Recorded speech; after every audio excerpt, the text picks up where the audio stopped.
In the past week, we had some more information come out regarding Christian Watson and his injury. This actually came out about 5 or 6 days ago. I honestly missed it, which is why I'm not sharing it till right now. But I still wanted to share this information here.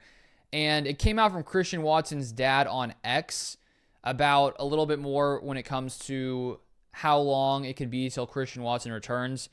And with ACL tears, I think lots of times for NFL players, it's typically in the range of 9 to 12 months. And so I think we already knew that there was going to be a risk of him probably missing the beginning of the 2025 season. And so here it is from his dad here on X. I'm going to try to pronounce this properly. I may not. Tazim Wajed. He says he'll have his surgery soon and should be back around week 12 with a normal rehab. There's nothing outside of what's typical with his injury. Simple ACL and minor cleanup. He's just doing usual pre-surgery strengthening, rehab to get ahead of any post-surgery surgical atrophy. He remains in good spirits and ready to attack this with everything he's got. So, I mean, that's just tough to probably not be back till around week 12 if there's normal rehab. That puts him missing basically almost 3/4 of the 2025 regular season.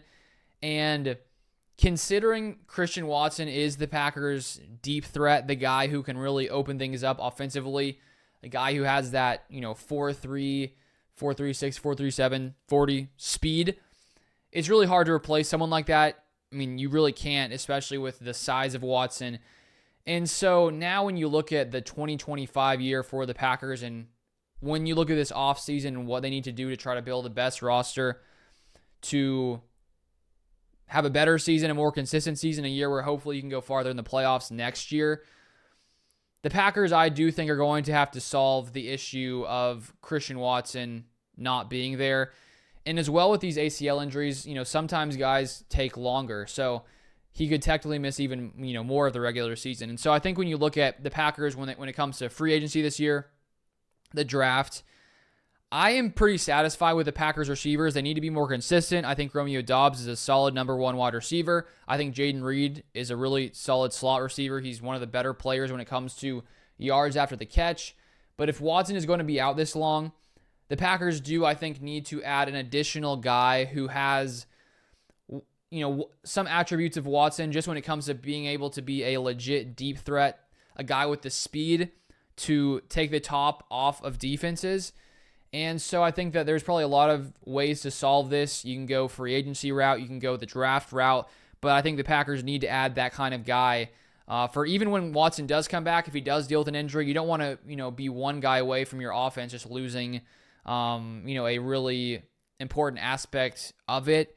And so when you look at Watson this year, third highest yards per reception in the NFL among players with 20 targets at 21.4 yards per reception, behind only Marquez Valdes-Scantling and Alec Pierce. And so the Packers need to find that guy who can take the top off of defenses so that he can fill in when Watson is injured. And then if Watson does deal with injuries in the future, you need to have another guy who can do that. And I think when you look at Romeo Doubs, as I said, I think he's a solid number one wide receiver. I think Jaden Reed is a solid slot weapon. And so I think if the Packers can just add someone with a similar type attribute of Watson when it comes to the deep speed, I think that they should be able to make do when Watson is, recovering from this injury. But that's all I have for this video. For more Packers content, feel free to subscribe down below, and I'll see you guys next time.